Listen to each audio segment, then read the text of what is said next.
Assalamualaikum warahmatullahi wabarakatuh.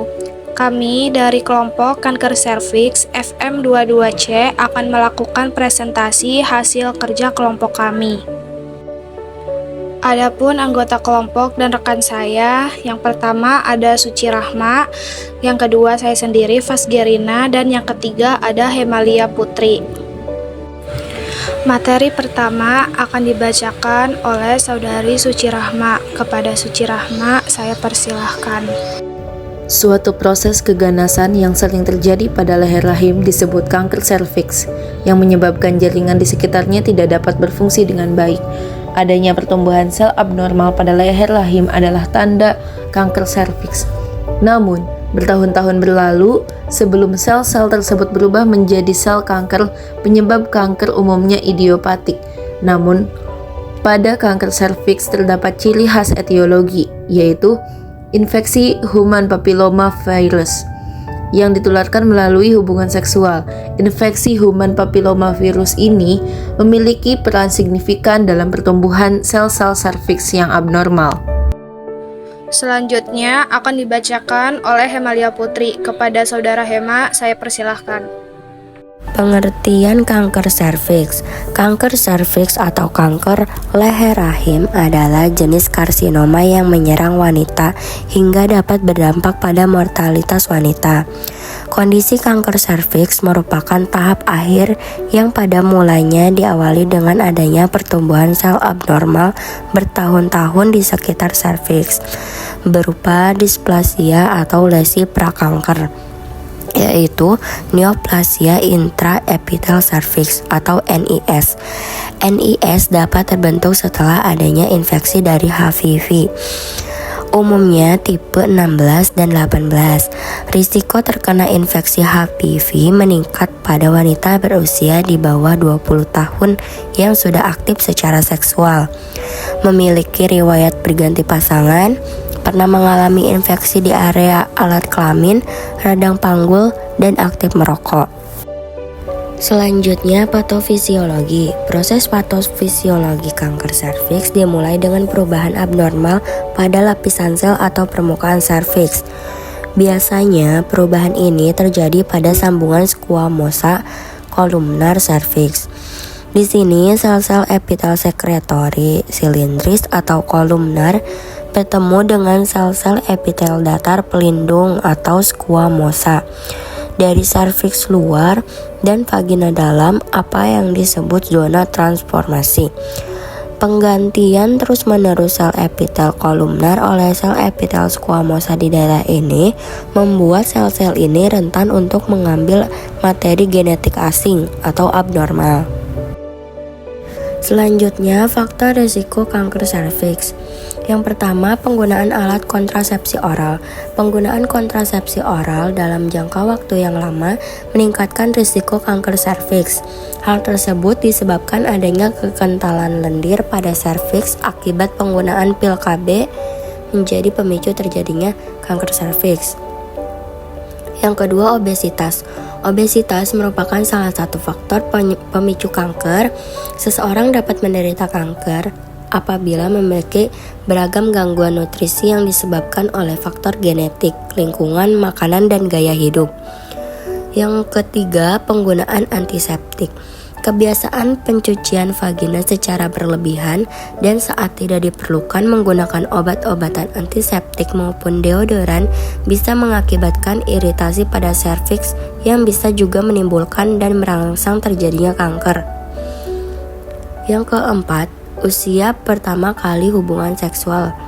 Wanita dengan partner seksual yang banyak dan wanita yang memulai hubungan seksual pada usia muda akan meningkatkan risiko terkena kanker serviks. Yang kelima, riwayat terpapar infeksi menular seksual atau IMS.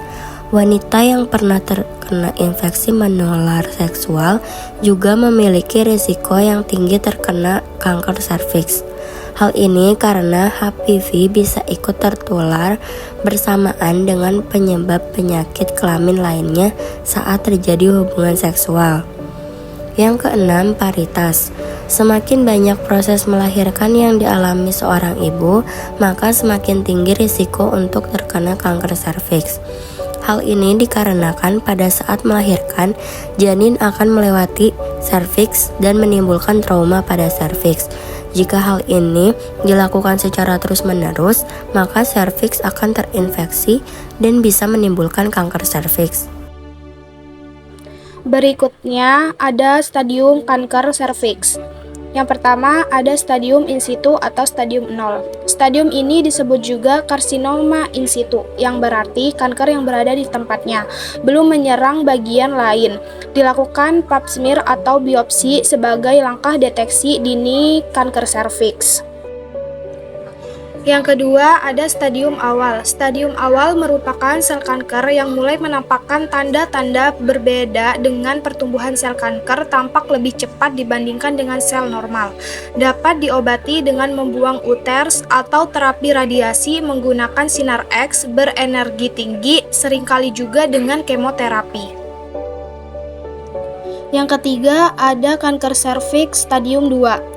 Kanker serviks stadium 2 sudah mulai menyebar keluar dari leher rahim menuju jaringan-jaringan di sekitarnya. Kanker serviks stadium 2 dapat dilakukan dengan pembedahan atau radioterapi atau kombinasi dari keduanya. Yang keempat ada kanker serviks stadium 3. Kanker serviks stadium 3 telah menyebar jauh dari serviks menuju ke dalam struktur di sekitar daerah panggul. Stadium ini biasanya diobati dengan radioterapi dan kemoterapi. Yang terakhir ada kanker serviks stadium 4. Kanker telah menyebar ke organ-organ tubuh di luar serviks dan rahim. Pada stadium ini, kanker diobati dengan pembedahan, radioterapi, dan kemoterapi atau kombinasi dari ketiganya. Berikut adalah studi kasus yang akan dibacakan oleh Saudari Suci Rahma. Pada sebuah studi kasus, pasien ganti pembalut sehari 10 kali. Saat pertama kali datang ke rumah sakit, pasien merasa kolik pada perut bagian bawah sebelah kanan. Pasien tampak sakit sedang, keadaan umum kompos mentis, wajah pucat, akral dingin. Hasil pemeriksaan menunjukkan tekanan darah 130/90 mmHg, nadi 84 kali per menit, laju pernapasan 18 kali per menit, suhu 36,5 derajat Celcius. Dilakukan loading NaCl 500 cc, Rl 1000 cc dengan terpasang infus RL2 line. Terapi obat yang diberikan yaitu Calnex 3 kali 500 mg, Lasix ekstra 1 ampul, CA gluconal 1 ampul ekstrak, Ondansetron 3 kali 4 mg, Provenid 150 mg 3 kali 1 hari supositoria. Pada materi ini dapat disimpulkan bahwa kanker serviks atau kanker leher rahim adalah jenis karsinoma yang menyerang wanita hingga dapat berdampak pada mortalitas wanita. Lebih dari 90% kanker serviks squamosa mengandung DNA HPV. Dan saat ini virus HPV diterima sebagai faktor penyebab utama dalam perkembangan kanker serviks dan pendahulunya, yaitu displasia serviks, gangguan pertumbuhan sel abnormal. Namun, adanya beberapa faktor lain yang menjadi pemicu terjadinya kanker serviks yang berhubungan dengan gaya hidup. Sekian dari kelompok kanker serviks FM22C. Kami ucapkan terima kasih. Wassalamualaikum warahmatullahi wabarakatuh.